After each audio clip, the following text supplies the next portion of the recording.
नमस्कार मेरे प्यारे दोस्तों, स्वागत करता हूं आपका आपके परिवार इनोवेशन स्टडी चैनल में। आशा करता हूं आप बढ़िया होंगे और आपकी तैयारी भी बढ़िया चल रही होगी। चलिए, बहुत बढ़िया। सभी दोस्तों को नमस्कार, सभी दोस्तों को राम राम, सभी दोस्तों को सत श्री अकाल। तो जैसा कि आप सभी को पता है, हमारी डेली क्लास रहती है शाम 8 बजे, जिसमें हम राजस्थान पुलिस के लिए सामान्य विज्ञान की क्वेश्चन कवर कर रहे हैं और उसमें हमारी 27 क्लासें कवर हो चुकी है और आज हमारी 28 नंबर क्लास रहेगी। प्रत्येक क्लास में अपन 50 क्वेश्चन कवर करते आ रहे हैं। अगर वो पीछे वाली क्लासें आपने नहीं देखी है तो इस क्लास के आई बटन पर उसका लिंक मिल जाएगा, वहां से जाकर के पीछे वाली क्लासें देख लीजिएगा, या फिर आप प्लेलिस्ट में भी क्रमवाइज क्लासों को देख सकते हैं। चलिए फ्रेंड्स, शुरू करते हैं। शुरू करने से पहले आपसे छोटी सी रिक्वेस्ट रहेगी, अगर आप चैनल पे नए हैं तो चैनल को सब्सक्राइब कर लेना, पास में लगे बेल आइकन को प्रेस कर लेना।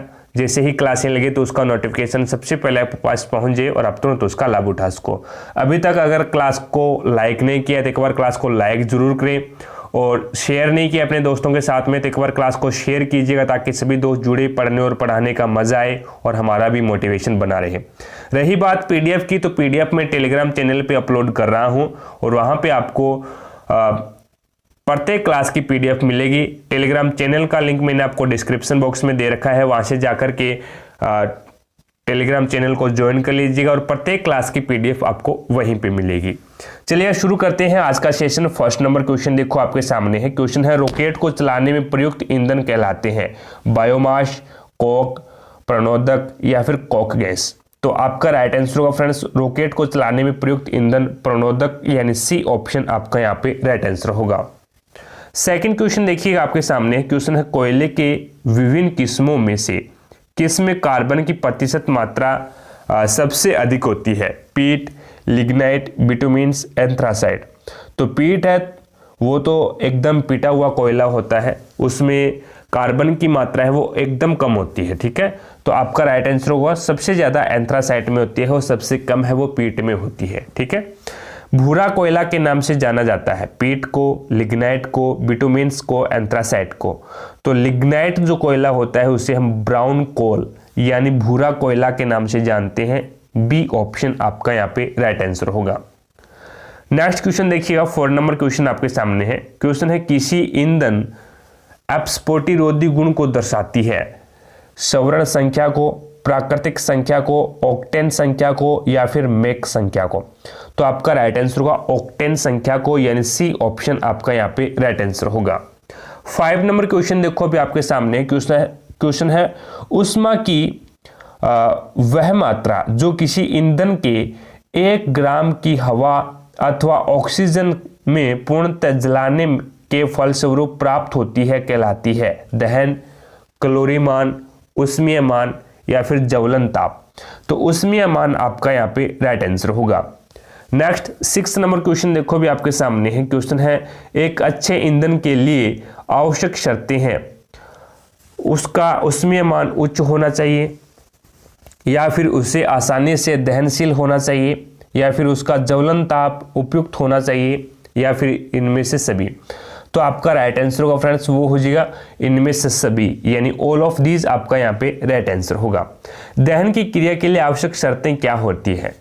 तो दहन की क्रिया के लिए आवश्यक शर्तें होती है कि दहनशील पदार्थ की उपस्थिति एकदम सही है, दहन के पोषक पदार्थों की उपस्थिति एकदम सही है, ज्वलन ताप की प्राप्ति एकदम सही है। तो ऑल ऑफ दीज आपका यहाँ पे राइट आंसर होगा। नेक्स्ट क्वेश्चन देखिएगा, 8 नंबर क्वेश्चन आपके सामने है। जिस न्यूनतम ताप पर कोई पदार्थ चलना, यहाँ पे आएगा जलना, ठीक है, जलना शुरू करता है उसे उस पदार्थ का कहते हैं? ऊष्मीय मान, ज्वलन ताप, कैलोरी मान, उनमें से कोई नहीं। तो उसे हम ज्वलन ताप बोलेंगे, यानी बी ऑप्शन आपका यहाँ पे राइट आंसर होगा। 9 नंबर क्वेश्चन देखो, श्वसन किस प्रकार की दहन क्रिया है? द्रुत दहन है, या फिर मंद दहन है, या फिर स्वतः दहन है, या फिर विस्फोट? तो एक मंद दहन है, यानी बी ऑप्शन आपका यहाँ पे राइट आंसर होगा। 10 नंबर क्वेश्चन देखो भी आपके सामने है। बिना किसी बाहरी ऊष्मा के संपादित होने वाली दहन क्रिया को क्या बोलेंगे? द्रुत दहन, मंद दहन, स्वतः दहन या फिर विस्फोट? तो 10 नंबर क्वेश्चन में आपका राइट आंसर होगा वो हो जाएगा द्रुत दहन, बिना किसी, ठीक है, द्रुत दहन होगा, यानी ए ऑप्शन आपका यहाँ पे राइट आंसर होगा। नेक्स्ट क्वेश्चन देखो अभी 11 नंबर क्वेश्चन आपके सामने है। क्वेश्चन है दहन की वह क्रिया जिसमें ऊष्मा एवं प्रकाश अल्प समय में उत्पन्न हो जाते हैं कहलाते हैं, तो वो भी एक द्रुत दहन ही कहलाएगा भी, ठीक है। यानी ए ऑप्शन आपका यहाँ पे राइट आंसर होगा। 12 नंबर क्वेश्चन देखो अभी आपके सामने है। निम्नलिखित में से सुमेलित करना है आपको। सीएनजी है, कार्बन मोनोऑक्साइड और हाइड्रोजन। तो यहाँ पे सुमेलित करने के लिए सीएनजी में क्या होता है भी, इथेन और मेथेन और इथेन होता है, ठीक है। 3 पे चला जाएगा। देन उसके बाद में अगर मैं बात करूं यहाँ पे एलपीजी, तो एलपीजी में हाइड्रोजन, मीथेन, कार्बन मोनोऑक्साइड ये, ठीक है। उसके बाद में एलपीजी है वो ब्यूटेन और प्रोपेन पे चला जाएगा भी, ठीक है। कोल गैस किसका मिश्रण होता है, तो कोल गैस है वो हाइड्रोजन, मीथेन और कार्बन मोनोऑक्साइड का मिश्रण होता है। जल गैस है वो कार्बन मोनोऑक्साइड और हाइड्रोजन का मिश्रण होता है। इस प्रकार से ये RAS और RTS 2013 में क्वेश्चन पूछा गया था। RAS और RTS 2013 में क्वेश्चन पूछा गया था भी। अगला क्वेश्चन देखो, अग्निशमन यंत्रों से भरा सोडियम बाइकार्बोनेट घोल किससे क्रिया करके कार्बन डाइऑक्साइड बनाता है? नाइट्रिक अम्ल से, गंधक अम्ल से, या फिर एसिटिक अम्ल से, या फिर कार्बोलिक अम्ल से। तो 13 नंबर क्वेश्चन में आपका राइट आंसर होगा वो हो जाएगा गंधक अम्ल से, यानी बी ऑप्शन आपका यहाँ पे राइट आंसर होगा। नेक्स्ट देखो भी 14 नंबर क्वेश्चन आपके सामने है। सोडियम बाइकार्बोनेट को अग्निशामक के रूप में क्यों प्रयोग किया जाता है, ऐसा क्या कारण है उसमें? तो आग की गर्मी प्राप्त कर वो क्या है, कार्बन डाइऑक्साइड गैस देता है। कार्बन डाइऑक्साइड यानी CO2 गैस देगा। ए ऑप्शन आपका यहाँ पे राइट आंसर होगा। नेक्स्ट क्वेश्चन देखिएगा 15 नंबर क्वेश्चन आपके सामने है। क्वेश्चन है पेट्रोल से लगी आग बुझाने के लिए किस प्रकार के अग्निशामक का प्रयोग किया जाता है? झाग वाला, या फिर सोडा अम्ल वाला, या फिर पाउडर वाला, या फिर इनमें से कोई नहीं। तो आपका राइट आंसर होगा वो हो जाएगा झाग वाला, यानी ए ऑप्शन आपका यहाँ पे राइट आंसर होगा। 16 नंबर क्वेश्चन देखो भी आपके सामने है। अग्निशमन यंत्र में बोतल में रखे सांद्र सल्फ्यूरिक अम्ल के साथ निम्नलिखित में से किसका सांद्र विलयन रखा जाता है? कैल्शियम कार्बोनेट का, या फिर सोडियम क्लोराइड का, या फिर सोडियम बाइकार्बोनेट का, या फिर सोडियम सल्फेट का। तो सोडियम बाइकार्बोनेट यानी सी ऑप्शन आपका यहाँ पे राइट आंसर होगा। अगला क्वेश्चन देखो भी 17 नंबर क्वेश्चन आपके सामने है। क्वेश्चन है साधारण अग्निशामक यंत्र में कार्बन डाइऑक्साइड निम्नलिखित के प्रतिक्रिया से उत्पन्न होता है? चूना पत्थर एवं तनु गंधकमल, संगमरमर तथा तनु नमक का अम्ल, या फिर सोडियम बाइकार्बोनेट तथा तनु गंधकमल, या फिर सोडियम कार्बोनेट एवं तनु नमक का अम्ल। तो 17 नंबर क्वेश्चन में आपका राइट आंसर होगा फ्रेंड्स वो हो जाएगा सोडियम बाइकार्बोनेट एवं तनु गंधकमल। सी ऑप्शन आपका यहाँ पे राइट आंसर होगा। 18 नंबर क्वेश्चन देखो भी आपके सामने है। अग्निशमन में कौन सी गैस प्रयुक्त होती है? Helium, carbon dioxide, carbon monoxide, oxygen. तो अग्निशमन यंत्र में कार्बन डाइऑक्साइड जो कि CO2 होती है। बी ऑप्शन आपका यहाँ पे राइट आंसर होगा। 19 नंबर क्वेश्चन देखो अभी आपके सामने है। जलते पेट्रोल को पानी नहीं बुझा पाता, जलते हुए पेट्रोल को पानी नहीं बुझा पाता, कारण क्या है इसका?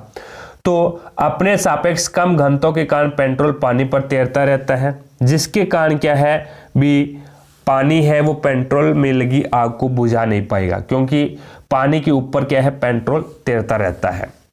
अगला क्वेश्चन देखो अभी 20 नंबर क्वेश्चन आपके सामने है। निम्नलिखित में से कौन सा ईंधन तत्व नहीं है? Uranium, thorium, radium, helium. ये भी इंपॉर्टेंट क्वेश्चन है। कौन सा ईंधन तत्व नहीं है? तो हीलियम है वो एक क्या है एलिमेंट नहीं है, यानी तत्व नहीं है। डी ऑप्शन आपका यहाँ पे राइट आंसर होगा। ईंधन तत्व नहीं है, ठीक है। अगला क्वेश्चन देखिए निम्नलिखित में से कौन सा जीवाश्म ईंधन नहीं है? कोयला, पेट्रोलियम, नाइट्रोजन, या फिर जल गैस। तो आपका राइट आंसर होगा फ्रेंड्स वो हो जाएगा नाइट्रोजन। नाइट्रोजन है वो एक जीवाश्म ईंधन नहीं है, यानी सी ऑप्शन आपका यहाँ पे राइट आंसर होगा।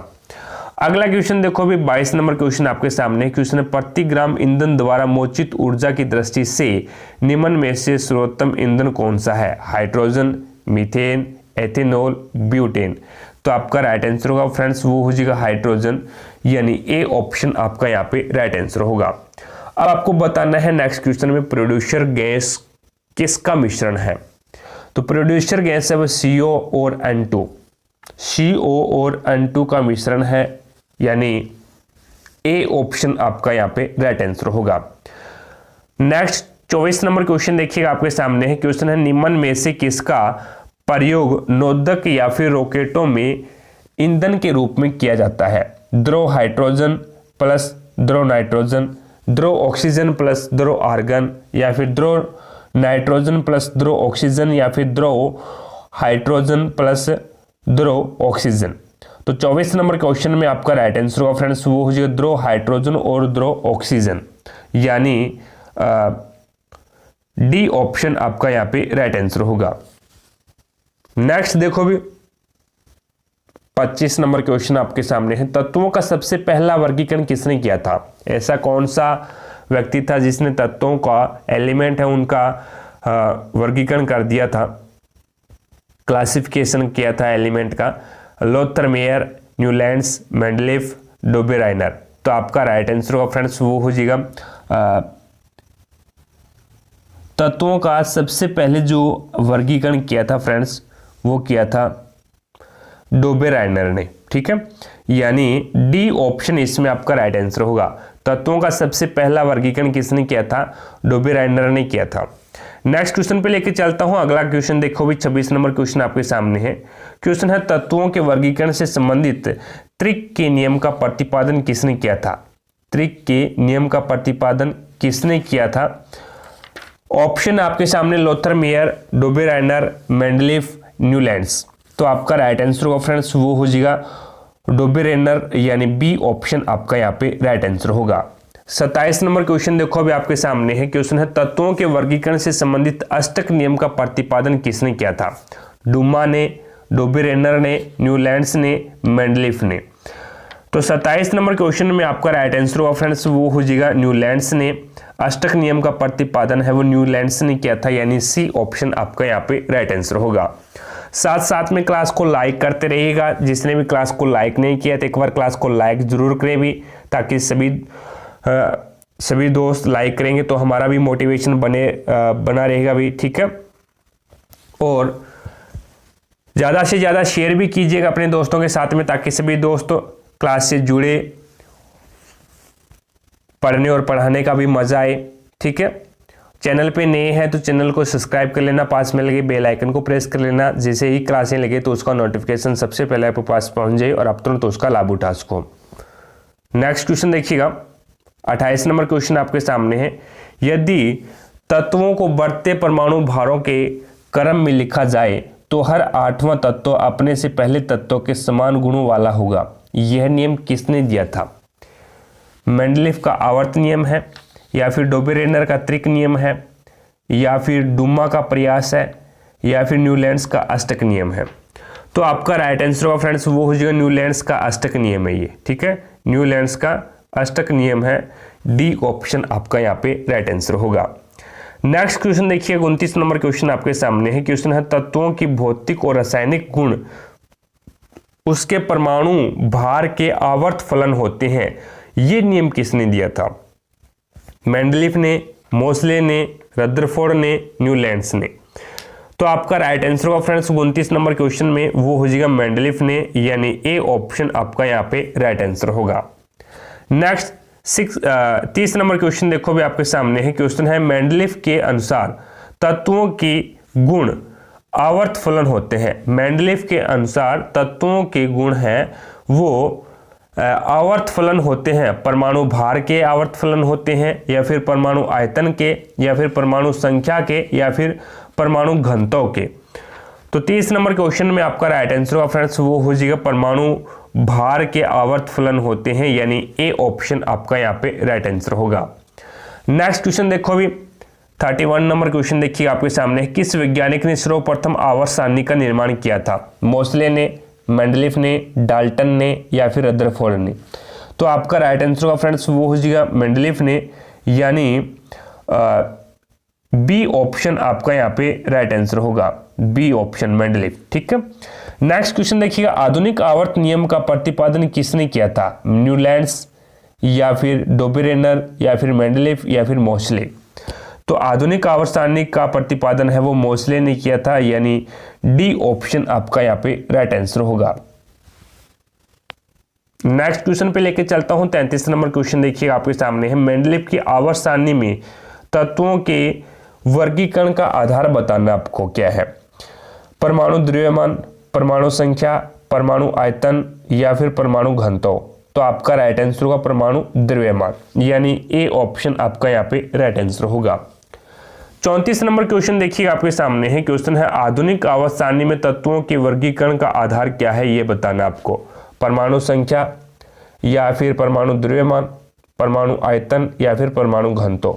तो परमाणु संख्या आपका यहाँ पे राइट आंसर होगा। नेक्स्ट देखो भी, आवर्त सारणी के उद्र्ग स्तंभों को क्या कहते हैं? आवर्त, वर्ग, विद्युत रासायनिक क्रम या फिर अधातु? तो आपका राइट आंसर होगा आवर्त, यानी ए ऑप्शन आपका यहाँ पे राइट आंसर होगा। 36 नंबर क्वेश्चन देखो भी आपके सामने है, आवर्त सारणी के क्षैतिज स्तंभों को कहते हैं? आवर्त, वर्ग, विद्युत रासायनिक क्रम, अधातु? तो आपका राइट आंसर होगा फ्रेंड्स वो हो जाएगा आवर्त, यानी ए ऑप्शन आपका यहाँ पे राइट आंसर होगा। नेक्स्ट 37 नंबर क्वेश्चन देखो, आधुनिक आवर्त सारणी में वर्गों की कुल संख्या कितनी होती है? ये इंपॉर्टेंट क्वेश्चन है। वर्गों की कुल संख्या कितनी होती है? 7, 9, 16 या फिर 18? तो आपका राइट आंसर होगा 18 होती है, यानी डी ऑप्शन आपका यहाँ पे राइट आंसर होगा। 38 नंबर क्वेश्चन देखिएगा आपके सामने है, आधुनिक आवर्त सारणी में आवर्तों की कुल संख्या कितनी होती है? पहले हमने पढ़ा था वर्ग कितने होते हैं, तो वर्ग 18 होते हैं। अब हम पढ़ रहे हैं भी इसमें आवर्तों की संख्या कितनी होती है? 5, 7, 9 या फिर 16? तो 7 आपका यहाँ पे राइट आंसर होगा, ठीक है। B option is your right answer. 39 number question देखो भी आपके सामने, क्वेश्चन है आधुनिक आवर्त सारणी में तत्वों को व्यवस्थित किया गया है उनके घटते हुए परमाणु भार में, बढ़ते हुए परमाणु भार में, बढ़ते हुए परमाणु आयतन में या फिर बढ़ते हुए परमाणु संख्या में? तो 39 नंबर क्वेश्चन में आपका राइट आंसर होगा बढ़ते हुए परमाणु संख्या में, यानी डी ऑप्शन आपका यहाँ पे राइट आंसर होगा। आधुनिक आवर्त नियम के प्रवर्तक कौन है? Mosle, Mendeleev, Avogadro, Dalton? तो आपका राइट आंसर होगा फ्रेंड्स वो हो जाएगा मोसले, यानी ए ऑप्शन आपका यहाँ पे राइट आंसर होगा। 41 नंबर क्वेश्चन देखो आपके सामने, तत्वों की आवर्त सारणी का जनक कौन है? Johannsen, Van der Waals, Johann Baeyer, Alfred Nobel, Dmitri Mendeleev? तो 41 नंबर क्वेश्चन में आपका राइट आंसर होगा तत्वों की आवर्त सारणी का जनक है वो दिमित्री मेंडलीफ, यानी डी ऑप्शन आपका यहाँ पे राइट आंसर होगा, दिमित्री मेंडलीफ। नेक्स्ट क्वेश्चन देखिएगा, आवर्त सारणी का लंबा स्वरूप निर्भर करता है? लंबा रूप निर्भर करता है परमाणु के आकार पर या फिर परमाणु के द्रव्यमान पर या फिर परमाणु संख्या पर या फिर विद्युत ऋणात्मक पर? तो 42 नंबर क्वेश्चन में आपका राइट आंसर होगा वो हो जाएगा परमाणु संख्या पर, यानी सी ऑप्शन आपका यहाँ पे राइट आंसर होगा। 43 नंबर क्वेश्चन देखिएगा आपके सामने है, क्वेश्चन है निम्न में से किस पर आधुनिक आवर्त सारणी आधारित है? तो आधुनिक आवर्त सारणी है वो परमाणु संख्या पे आधारित है, ठीक है, परमाणु संख्या पे आधारित है। बी ऑप्शन आपका यहाँ पे राइट आंसर होगा। नेक्स्ट 44 नंबर क्वेश्चन देखो आपके सामने, तत्वों के भौतिक और रासायनिक गुण उनकी परमाणु संख्या के आवर्त फलन होते हैं। यह नियम किसने प्रतिपादित किया था? मेंडलीफ ने, मोसले ने, न्यूलैंड्स ने या फिर रदरफोर्ड ने? तो आपका राइट आंसर होगा मोसले ने, यानी बी ऑप्शन आपका यहाँ पे राइट आंसर होगा। नेक्स्ट क्वेश्चन देखो भी, अक्रिय तत्व किस समूह के सदस्य हैं? अक्रिय तत्व है वो शून्य समूह के तत्व होते हैं, ठीक है, यानी ए ऑप्शन आपका यहाँ पे राइट आंसर होगा। नेक्स्ट क्वेश्चन देखो 46 नंबर क्वेश्चन आपके सामने, क्वेश्चन है चार धातुओं को आवर्त सारणी के किस समूह में रखा गया है? तो फर्स्ट ए में, ठीक है, फर्स्ट ए में रखा गया है, यानी ए ऑप्शन आपका यहाँ पे राइट आंसर होगा। नेक्स्ट देखो भी किस समूह में तत्वों को सिक्का धातु कहा जाता है। इंपॉर्टेंट क्वेश्चन है फर्स्ट बी में जो भी एलिमेंट है फर्स्ट बी में उन सभी को हम सिक्का धातु बोलते हैं। ठीक है। 48 नंबर क्वेश्चन देखो भी शून्य समूह में रखे गए तत्व किस नाम से जाने जाते हैं। हेलोजन के नाम से, क्षार धातुओं के नाम से, क्षारीय मृदा धातु या फिर निष्क्रिय तत्व। तो 48 नंबर क्वेश्चन में आपका राइट आंसर होगा फ्रेंड्स वो हो जाएगा निष्क्रिय तत्व, यानी डी ऑप्शन आपका यहाँ पे राइट आंसर होगा। अगला क्वेश्चन देखो भी 49 नंबर क्वेश्चन आपके सामने है। आवर्त सारणी में तत्वों का नाम फ्रांस के नाम पर है, उनमें से एक फ्रांसियम है और दूसरा तत्व कौन सा है ये आपको बताना है। तो दूसरा तत्व है वो फर्मियम हो जाएगा। ठीक है। दूसरा तत्व कौन सा हो जाएगा, फ्रीमियम हो जाएगा, फर्मियम। सी ऑप्शन आपका यहाँ पे राइट आंसर होगा। 50 नंबर क्वेश्चन देखो भी निम्नलिखित में से किस वैज्ञानिक ने पोलोनियम तत्वों की खोज की थी। ऐसा कौन सा वैज्ञानिक था जिसने पोलोनियम तत्वों की खोज की थी। तो मेरी क्यूरी, बी ऑप्शन आपका यहाँ पे राइट आंसर होगा। मेरी क्यूरी ने पोलोनियम तत्वों की खोज की थी। तो आशा करता हूं फ्रेंड्स आज की क्लास में हमने 50 क्वेश्चन कवर किए हैं। सभी क्वेश्चन आपको समझ में आ गए होंगे। अगर फिर भी कोई भी क्वेश्चन में आपको डाउट लगती है तो मुझे कमेंट सेक्शन में कमेंट जरूर करें, आपके डाउट को क्लियर किया जाएगा। क्लास पसंद आई है तो दिल से लाइक करना दोस्तों, ज़्यादा से ज़्यादा शेयर भी करना अपने दोस्तों के साथ में, ताकि सभी दोस्त जुड़े, पढ़ने और पढ़ाने का मजा आए। ठीक है। और हमारा भी मोटिवेशन बना रहे। चैनल पे नए हैं तो चैनल को सब्सक्राइब कर लेना, पास में लगे बेल आइकन को प्रेस कर लेना, जैसे ही क्लासें लगे तो उसका नोटिफिकेशन सबसे पहले आपके पास पहुंच जाए और आप तुरंत उसका लाभ उठा सको। तो आज की क्लास में इतना ही फ्रेंड्स, मिलेंगे हम नेक्स्ट क्लास में, तब तक के लिए जय हिंद, जय भारत।